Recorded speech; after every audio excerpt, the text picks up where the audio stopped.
Bonjour,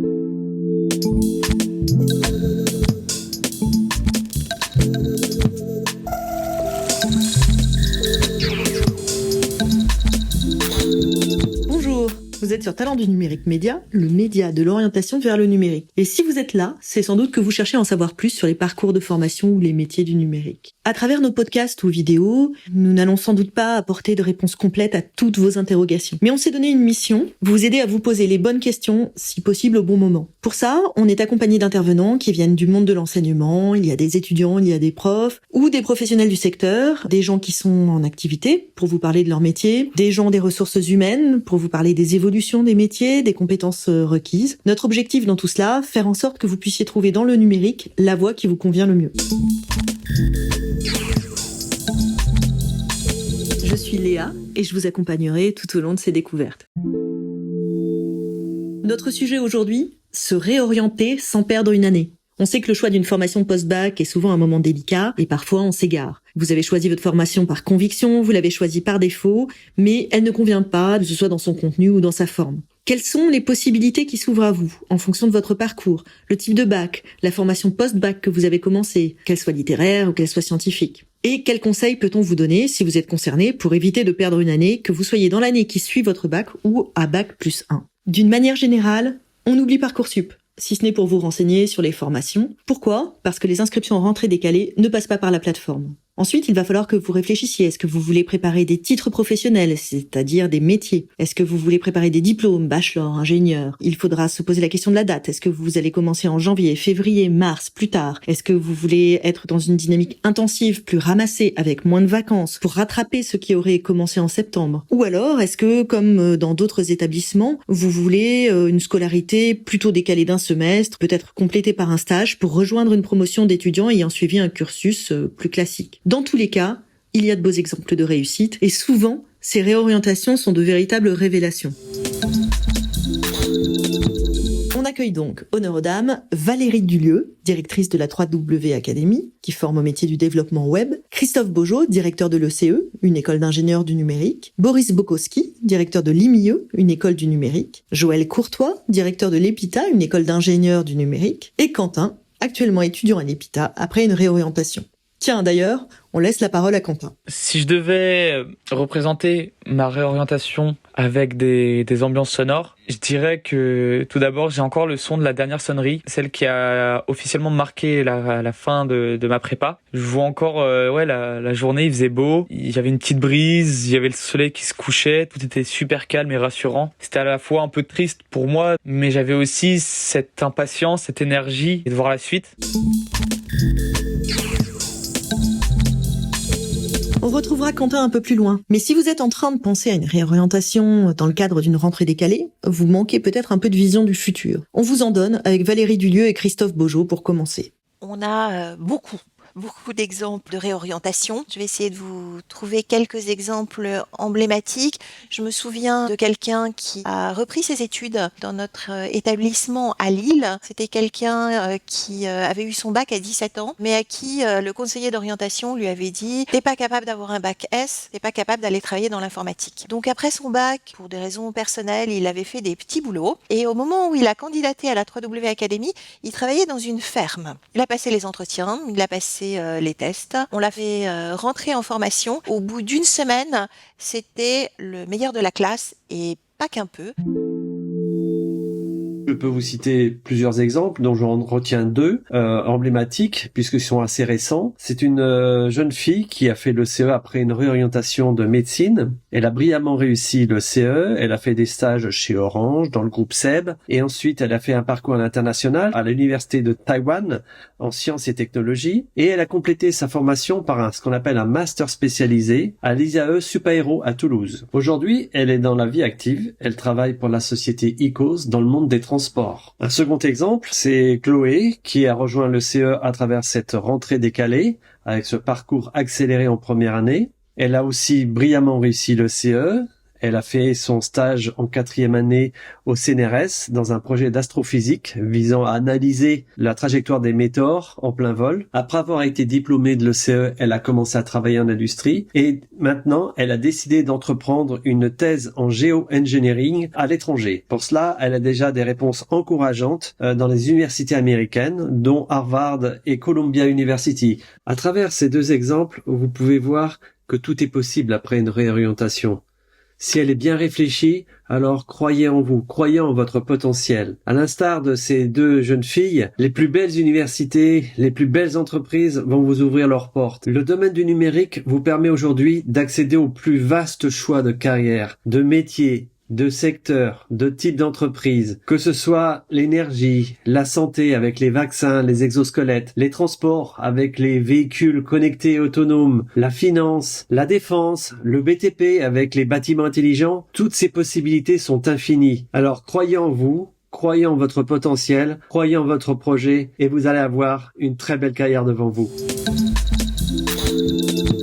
Voici tout d'abord les conseils de Christophe Beaujeau, directeur général de l'ECE, qu'on vient d'entendre à l'instant. Je suis Christophe Beaujeau, directeur général de l'ECE, ECE qui est une école d'ingénieurs et de bachelor qui est implantée à Paris et à Lyon. Mais quel diplôme et spécialité peut-on préparer ? Le bachelor se déroule en 3 ans et vous propose d'accéder à 3 spécialités, qui sont la cybersécurité, le développement web et mobile et le data business. Concernant l'école d'ingénieur, vous avez 8 spécialités concentrées autour des technologies du numérique, à savoir les systèmes embarqués, vous aborderez l'aéronautique, les systèmes d'information, le big data, l'intelligence artificielle, la cybersécurité, les nouvelles énergies et l'environnement, la santé et les technologies, la finance et l'ingénierie quantitative, l'Internet des objets et enfin tout ce qui est autour du véhicule connecté autonome. Tous ces secteurs d'activité, toutes ces majeurs se font en 2 ans. C'est les 2 dernières années de l'école d'ingénieur et qui abordent, je dirais, le digital, toutes les technologies numériques sous ces différentes formes. Les rentrées dans cette école se déroulent comme ailleurs plutôt au mois de septembre.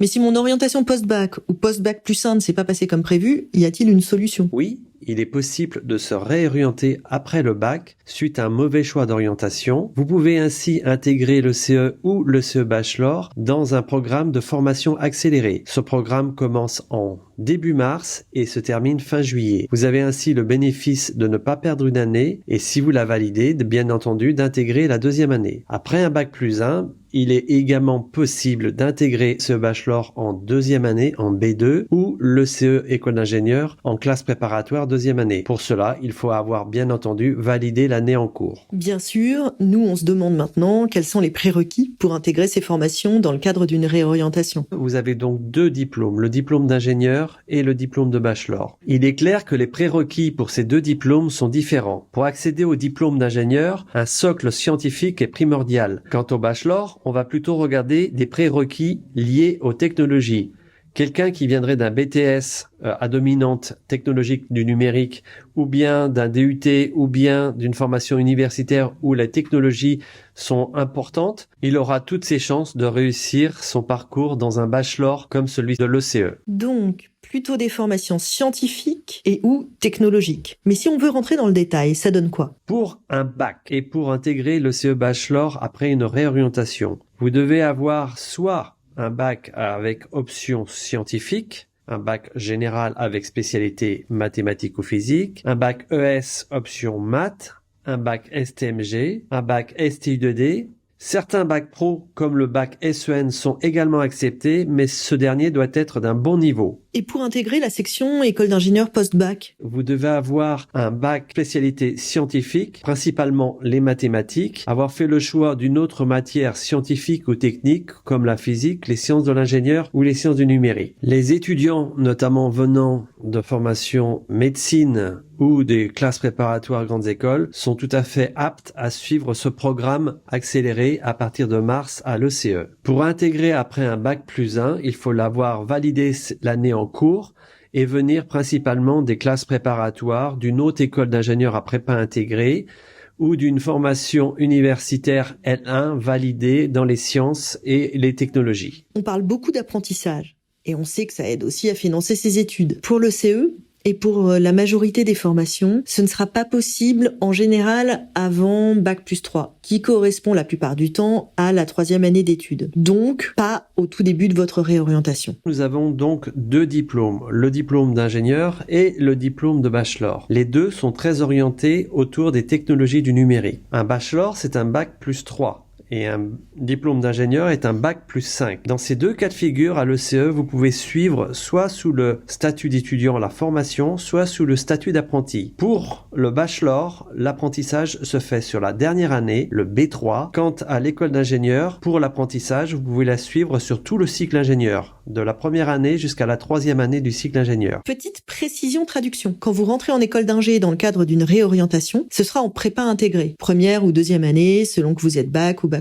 La première année du cycle d'ingénieur, donc, correspond à la 3e année d'études. Bon, tout ça c'est très bien, mais vous avez entendu programme accéléré et vous vous demandez peut-être si ça ne sera pas trop rude pour vous. Christophe Beaujeau est plutôt rassurant. Lorsque vous rentrez en rentrée décalée, donc c'est une formation qui est beaucoup plus courte, mais beaucoup plus intense. En effet, pour cela, vous êtes dans des petits groupes. Pour avoir beaucoup plus d'interaction avec les enseignants. Vous avez des professeurs dédiés avec une réelle proximité. On ne parle plus d'amphi, mais bien des petits groupes composés de 30 étudiants maximum. Ce coaching est important car la formation qui est beaucoup plus dense, donc beaucoup plus intégrée dans quelques mois, nécessite une pédagogie différente. On va vous apporter plus de méthodologie, surtout dans la résolution des problèmes scientifiques et techniques. Il faut savoir que les étudiants qui s'investissent dans ces formations courtes, avec cette rentrée décalée, réussissent. Ce que l'on remarque dans les étudiants qui ont fait un choix de réorientation à l'ECE, c'est qu'ils montrent une très grande motivation dans la réussite de leurs études. Clairement, vous êtes tenté. Mais quelle est la procédure pour s'inscrire et comment se passe la sélection? Des conseils? Dans le cadre d'une réorientation et pour intégrer le CE, aussi bien le CE Bachelor que le CE École d'ingénieur, il n'y a pas de concours ni de passage par Parcoursup. Vous devez utiliser la plateforme Avenir Plus. Sur cette plateforme, vous allez devoir y déposer un dossier qui sera étudié par un jury. À la suite de cette étude, le jury va valider ou non votre candidature et vous aurez un entretien à passer devant 1 ou 2 personnes à l'école. Quelques conseils pour vous réorienter. D'abord, il faut connaître l'école. L'école, vous allez la rencontrer lors des salons, mais également aussi des journées portes ouvertes. Et c'est bien là aussi que vous allez mesurer l'ADN de l'école, sa culture. Vous allez rencontrer les enseignants, des étudiants, le service des admissions qui va vous présenter les modalités pour intégrer l'école.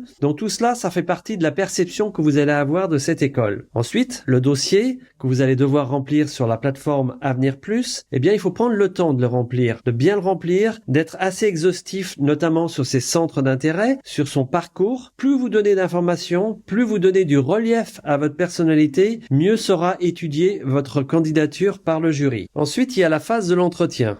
Eh bien là encore, l'entretien, il faut que vous arriviez avec des renseignements clairs sur l'école. Vous avez pris le temps de regarder le site web de l'école, vous êtes allé aux journées portes ouvertes, vous avez vu les métiers qu'elle prépare. Tout cela, ça va faire partie de ce que vous allez pouvoir échanger lors de l'entretien. Alors un entretien, c'est pas un examen, c'est surtout pas un interrogatoire, mais c'est bien un échange où le jury doit comprendre et doit déceler en vous, je dirais, votre motivation pour rejoindre le CE et votre appétence pour les technologies du numérique. On écoute maintenant le témoignage de Joël Courtois, directeur de l'EPITA, une école d'ingénieurs informatiques. Les rentrées décalées y sont envisagées d'une manière un peu différente. L'intérêt n'est pas d'opposer ces deux méthodes, mais que chacun puisse trouver la solution qui lui correspond le mieux. Je m'appelle Joël Courtois et je suis directeur général de l'EPITA, l'école pour l'informatique et les techniques avancées. À l'EPITA, on peut préparer un diplôme d'ingénieur avec différentes spécialités amenant au métier du numérique, qu'il est possible de réaliser en apprentissage. Ici aussi, à partir du cycle ingénieur, donc vous avez bien révisé, c'est la 3e année. Nouveauté à partir de 2021, un diplôme en 3 ans de bachelor cyber en sécurité numérique a été créé. Mais Joël Courtois vous en dit un peu plus sur le parcours d'ingé. Vous allez pouvoir, pendant 2 années de classe préparatoire, découvrir les fondamentaux de l'informatique et en même temps travailler sur les bases scientifiques et les bases managériales communes à tous les ingénieurs. Puis vous allez rejoindre un cycle ingénieur durant lequel vous allez avoir un tronc commun d'ingénieurs généralistes dans le domaine du numérique, mais où vous allez découvrir toutes les facettes de ce domaine. Et puis une deuxième partie du cycle ingénieur est dédiée à ce que l'on appelle une majeure, donc une spécialité qui peut être une spécialité technologique comme le multimédia, l'intelligence artificielle, la cybersécurité, ou bien une thématique plus large comme la santé ou le traitement d'images. Et donc, ici aussi, des formations sont accessibles en rentrée décalée. On va voir comment. La rentrée principale de l'EPITA se situe bien entendu au mois de septembre. Néanmoins, nous avons une rentrée décalée au mois de février pour tous les jeunes qui, après s'être lancés dans une première voie du supérieur, très souvent une classe préparatoire, une préparation médecine ou bien un cycle universitaire, découvrent que finalement, ce n'est pas le domaine qui les passionne le plus. Nous recherchons des jeunes brillants qui ont décidé de ne pas perdre une année à attendre une réorientation, mais qui veulent immédiatement se lancer dans leurs études d'informatique en nous rejoignant dès le mois de février. Et bien sûr, là aussi, on se demande pour vous, quelles sont les conditions pour accéder à ces formations en rentrée décalée ? Il est nécessaire de disposer déjà du baccalauréat. Mais c'est une réorientation qui peut éventuellement se faire après plus d'une année dans un autre cycle de formation supérieure. Donc, vous avez peut-être déjà un bac+1 et c'est lorsque vous réalisez que vous n'êtes pas dans la filière qui vous convient le mieux que vous décidez de vous réorienter. Si vous vous décidez en fin d'année universitaire, eh bien, nous vous proposerons de nous rejoindre à la rentrée de septembre. Si vous souhaitez vous réorienter en début d'année universitaire, nous vous proposerons de nous rejoindre à la rentrée décalée du mois de février. Et si vous avez un bac+1 déjà validé et qui est déjà proche de notre domaine, vous pouvez même nous rejoindre au mois de février en deuxième année de classe préparatoire. Ce sont les tests d'admission qui détermineront quel est le meilleur point d'entrée pour vous afin de garantir votre réussite. Donc ça marche bien après le bac et à bac+1, mais est-ce que ça fonctionne avec tous les bacs ? L'EPITA est une école d'ingénieurs. Une école d'ingénieurs veut dire une formation de haut niveau scientifique. Nous sommes donc amenés à accueillir des jeunes gens qui ont déjà des bases dans le domaine des sciences. Cela veut dire un bac général ou un bac STI 2D, mais dans un cas comme dans l'autre, avec un bon niveau en mathématiques et ou en physique, de façon à garantir déjà un premier socle scientifique. Alors, il n'y a pas de spécialité obligatoire pour ceux qui sont dans le nouveau baccalauréat, mais nous allons vous interroger au moment des processus d'admission sur le contenu de la spécialité mathématiques de terminale. Il est donc préférable que vous l'ayez suivi ou qu'à tout le moins vous ayez le niveau correspondant à cette spécialité.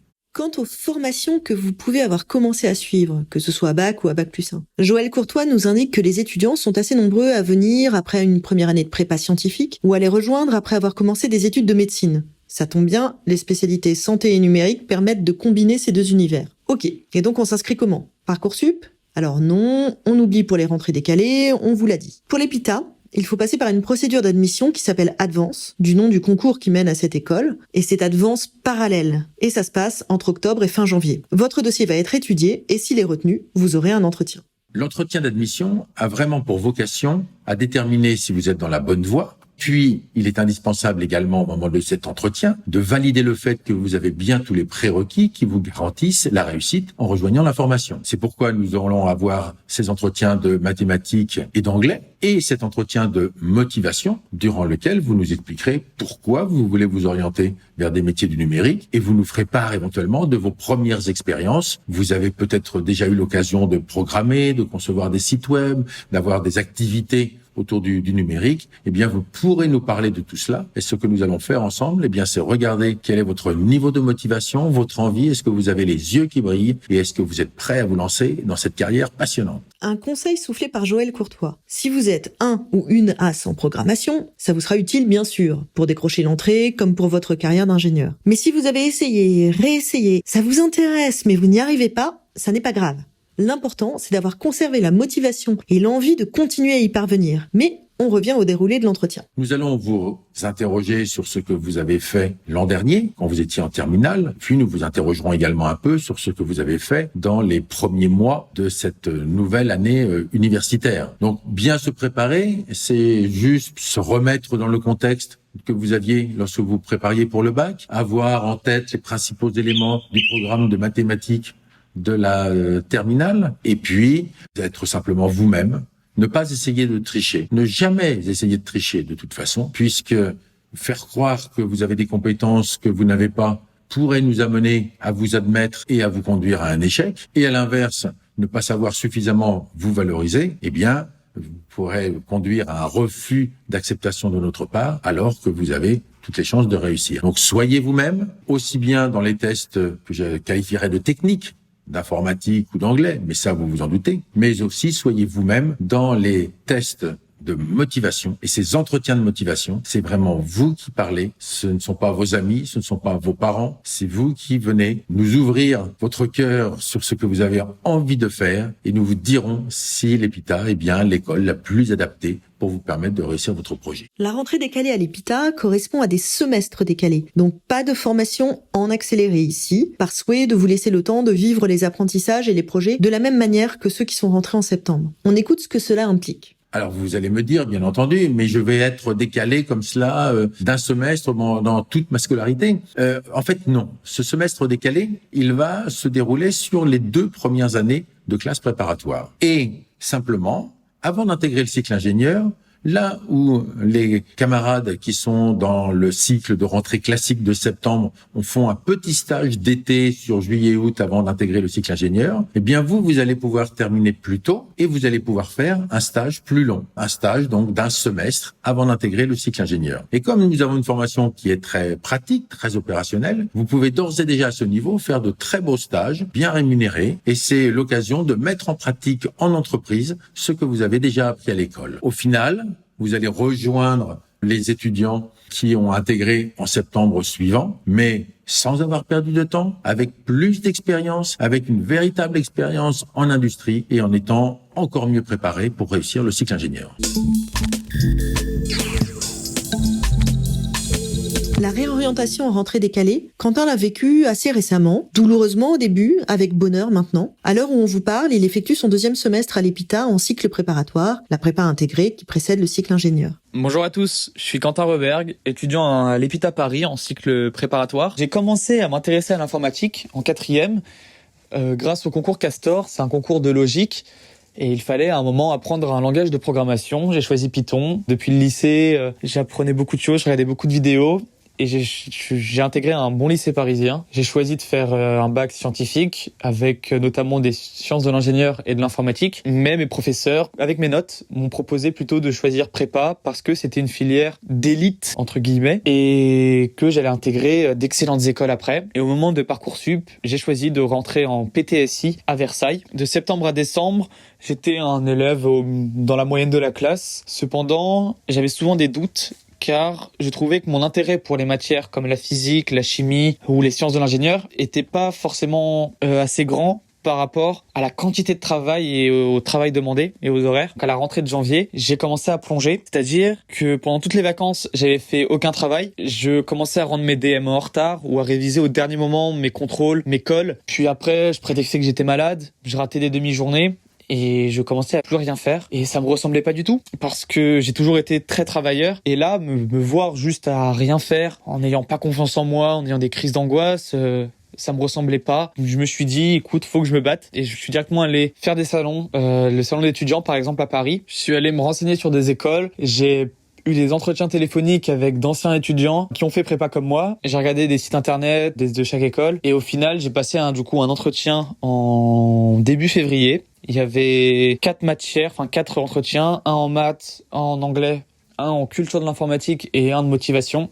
Donc maths, c'était niveau terminal. Donc ça s'est très bien passé. Anglais aussi. Culture de l'informatique, c'était juste une discussion autour de l'informatique. Est-ce que ça me passionne? Qu'est-ce que je connais? Qu'est-ce que je vais apprendre? Et motivation, c'était littéralement un dialogue où d'un côté, on me posait des questions sur pourquoi je vais me réorienter, pourquoi je pense qu'EPITA est une bonne école pour moi. Et de l'autre côté, eux, ils m'apportaient aussi, moi je leur posais des questions sur l'établissement et eux m'apportaient beaucoup de renseignements. Maintenant, faut vraiment pas que vous vous en fassiez. Le but, c'est pas de vous piéger. Vous sortez de prépa, vous êtes un bon élément. Leur but à eux, c'est juste de savoir si déjà vous avez le minimum requis, c'est du programme de terminale, et surtout, est-ce que vous êtes fait pour cette école ou non, parce que ce serait dommage de vous réorienter une deuxième fois. Et donc, après ça, j'ai rejoint mon école d'ingénieur, et tout de suite, j'ai eu ce fameux intérêt pour les matières enseignées, et j'avais beaucoup plus de liberté sociale, mais aussi dans mon apprentissage qu'en prépa. Et donc, parmi ces matières, il y a bien sûr donc l'informatique, mais aussi l'algorithmie ou l'architecture d'ordinateur. Mais j'ai aussi découvert d'autres matières. Et il y avait aussi des projets à rendre chaque semestre. Par exemple, là, je dois coder un jeu vidéo en 3D et en multijoueur. Et ça me stimule énormément et j'adore ça. Et malgré tout, j'ai quand même mis un bon 4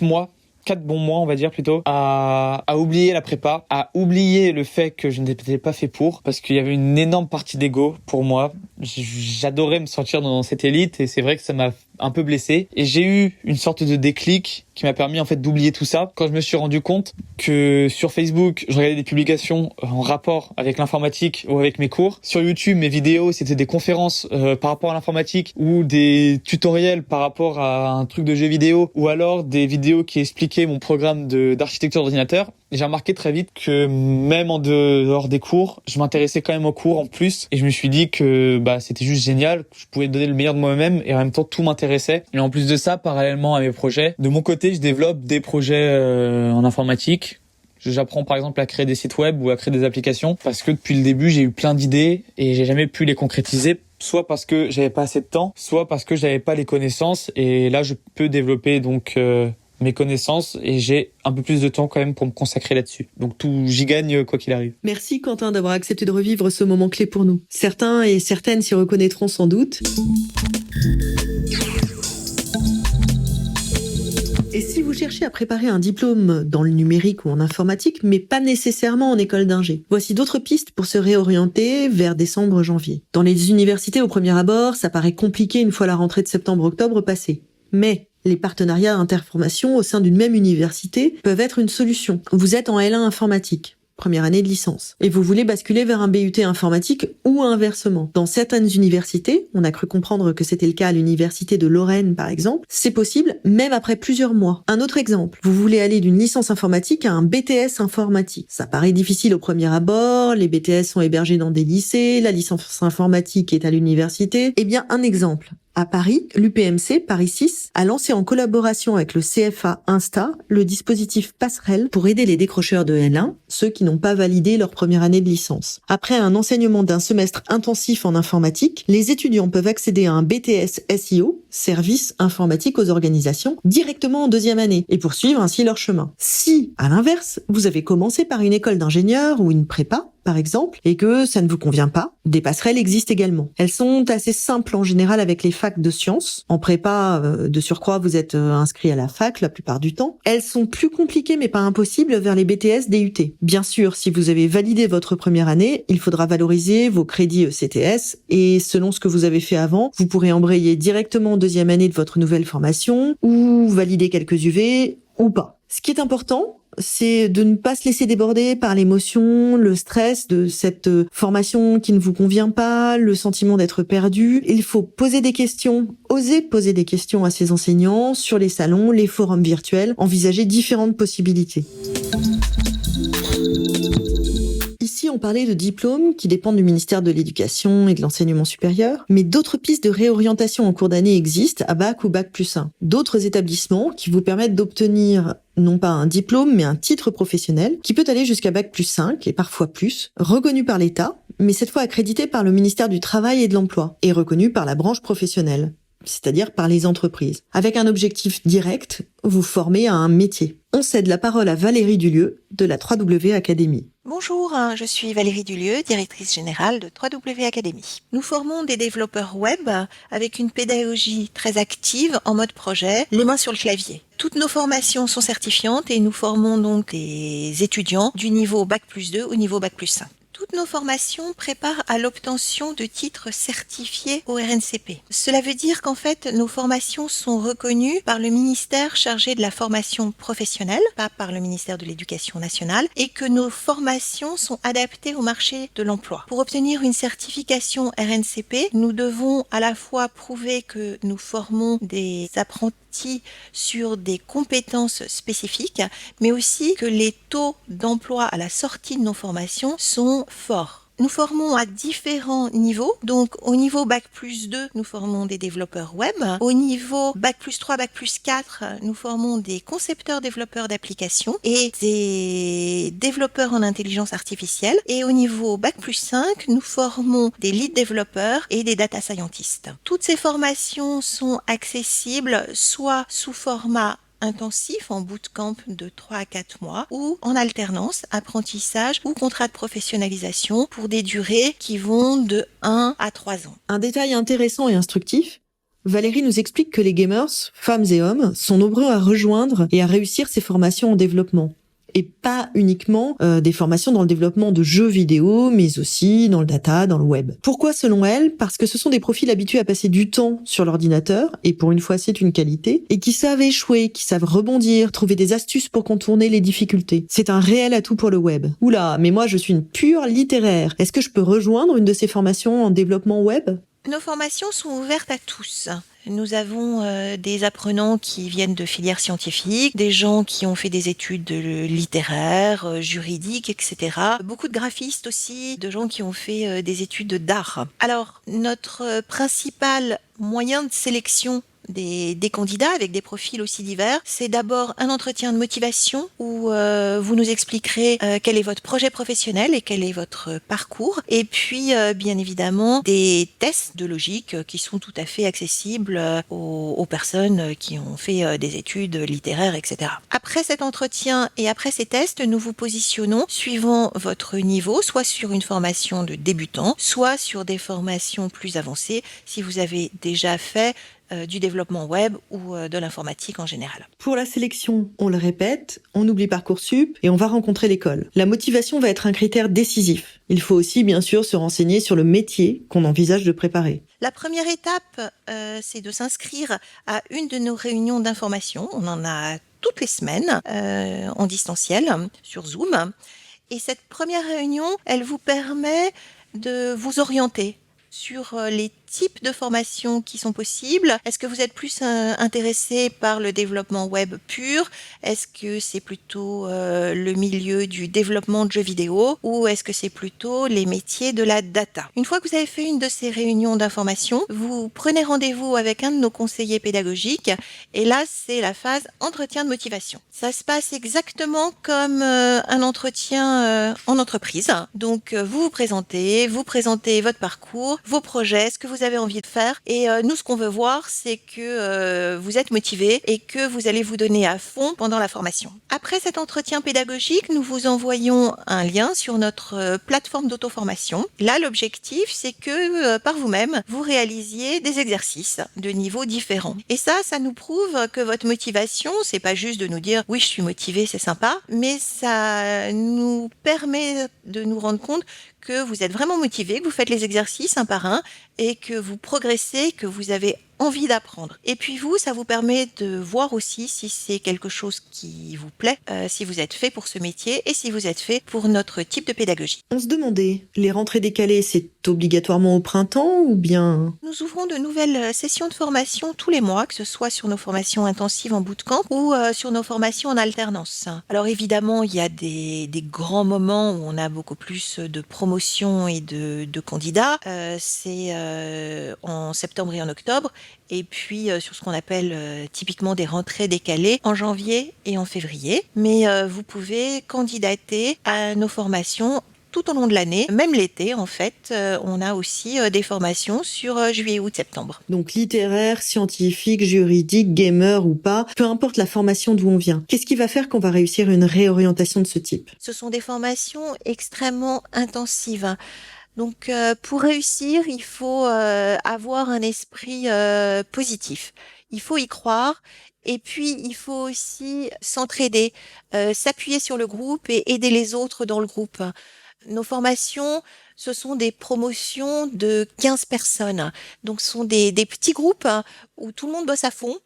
Et c'est important. On a souvent l'image de l'informaticien geek qui est tout seul devant son ordinateur et qui parle à personne. En fait, ce métier, c'est pas ça. C'est donner des conseils, c'est aller regarder le code de l'autre, c'est l'aider, c'est poser des questions, c'est surmonter le moral quand il y en a un dont le moral commence à un peu flancher parce que tout d'un coup, il y a des notions qui sont plus difficiles que d'autres. C'est vraiment ça qu'il faut pour faire une formation réussie et pour pouvoir ensuite trouver un job. Parce que c'est ça que vont chercher les entreprises aussi après. On poursuit avec la découverte de ces modes de rentrée décalés qui sont en étroite relation avec l'insertion professionnelle avec Boris Bokowski de l'IMIE. Je suis Boris Bokowski, le directeur général d'IMIE Paris, une école du numérique qui forme au métier de l'informatique de bac à bac+5. On a deux principales filières, une filière destinée aux développeurs, et c'est donc ceux qui développent des applications mobiles, des applications web, et globalement le code en règle générale, et puis une deuxième filière qui s'adresse aux administrateurs systèmes et réseaux, qui là va s'intéresser à toute la partie infrastructure physique, cloud et également à la cybersécurité. À l'IMIE, les rentrées se font aussi traditionnellement en septembre-octobre. Mais on organise aussi des formations décalées, des rentrées décalées qui s'opèrent en général au printemps et typiquement cette année, la rentrée démarrera à partir du 1er mars. Donc en général, c'est en mars, février-mars suivant les années. Ces rentrées décalées, elles sont destinées aux étudiants qui seraient un peu égarés de Parcoursup, s'étant engagés dans une filière qui finalement ne correspondait pas à ce qu'ils voulaient faire, ou alors des étudiants qui se retrouvent sans formation a priori disponible. On propose aussi des rentrées décalé pour des étudiants ou des salariés qui ont déjà une expérience professionnelle en informatique ou des étudiants qui auraient déjà suivi une première année quelque part. Et dans ce cadre-là, on fait des tests d'évaluation technique et des entretiens pour identifier la motivation réelle des candidats ou des candidates et ensuite les intégrer dans nos parcours de formation en rentrée décalée. ces rentrées décalées vont se faire d'abord en formation initiale, pas en alternance, ça viendra après, à un rythme dense, 35 heures par semaine, pas de vacances scolaires, si ce n'est 15 jours en août. Boris vous explique l'objectif. La particularité de ces rentrées décalées, c'est que elles ont un rythme beaucoup plus soutenu, plus intensif, puisqu'elles démarrent plus tard dans l'année, mais elles vont se terminer au même moment que les rentrées classiques, c'est-à-dire à la fin de l'été. L'objectif pour nous, c'est de permettre à des étudiants qui se seraient donc égarés, comme je le disais, de pouvoir ne pas perdre une année, de réintégrer ou de raccrocher en quelque sorte les wagons de l'évolution universitaire en intégrant une formation décalée à partir du mois de février ou du mois de mars et en obtenant un titre, Bac+2, à l'issue de cette formation. Et en général, le passage d'examen se fait en tout début septembre, soit à la fin de l'été, soit tout début septembre. L'objectif pour nous, il est double, c'est à la fois de permettre à ces candidats et candidates de pouvoir intégrer un cursus et de ne pas perdre un an, mais au-delà de ça, c'est aussi de permettre à ces candidats de se positionner sur un éventuel Bac+3 en informatique, qui serait là pour le coup suivi en alternance, et pour lequel les personnes qui auront suivi la formation rentrée décalée en initiale pourront apporter devant les entreprises partenaires qui recrutent et présenter leurs compétences techniques qui vont justifier de leur employabilité. Et donc, on va délivrer 3 types de formations sur les rentrées décalées. Soit la formation de technicien d'assistance informatique qui est du niveau bac, qui est le technicien helpdesk, soit une formation de développeur web et web mobile qui est un Bac+2 mais qui va se faire en 6 mois et qui permet d'obtenir le niveau Bac+2 et donc le titre officiel Bac+2 et qui ensuite va permettre d'intégrer un Bac+3 en octobre. Et puis on a son homologue côté réseau qui est le titre de technicien supérieur système et réseau qui là aussi est un Bac+2 qui est également fait en 6 mois et qui permet à son terme, donc à partir du mois d'octobre, d'intégrer le cursus 3e année, donc niveau Bac+3, l'administrateur d'infrastructures sécurisées. On vous a entendu. Vous vous demandez si votre profil vous permet de vous présenter. Les prérequis, en gros, s'intéresser à l'informatique. Les formations sont à 95% des enseignements techniques et à 5% 50% de l'anglais, indispensable pour le domaine. Mais pas de panique non plus. On part du postulat que les personnes qui vont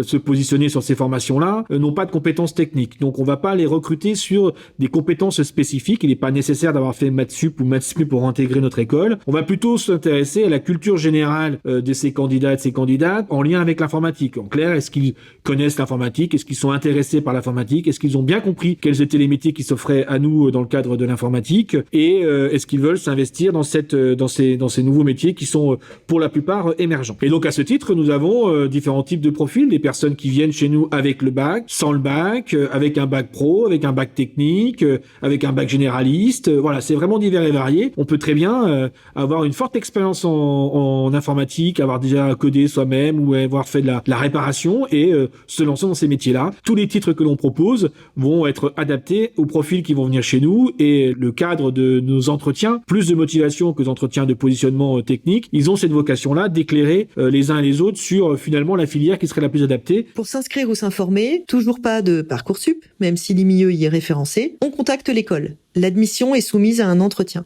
Lors des entretiens d'admission, nous faisons donc un entretien oral avec un échange avec un chargé de relations entreprises ou un conseiller ou une conseillère formation. Et puis nous proposons également donc un petit test qui est plus un test pour les rentrées décalées, qui est plus un test de niveau de connaissance générale sur l'informatique, qui peut d'ailleurs se faire en ligne. Et ensuite on débriefe avec le candidat lors de sa visite.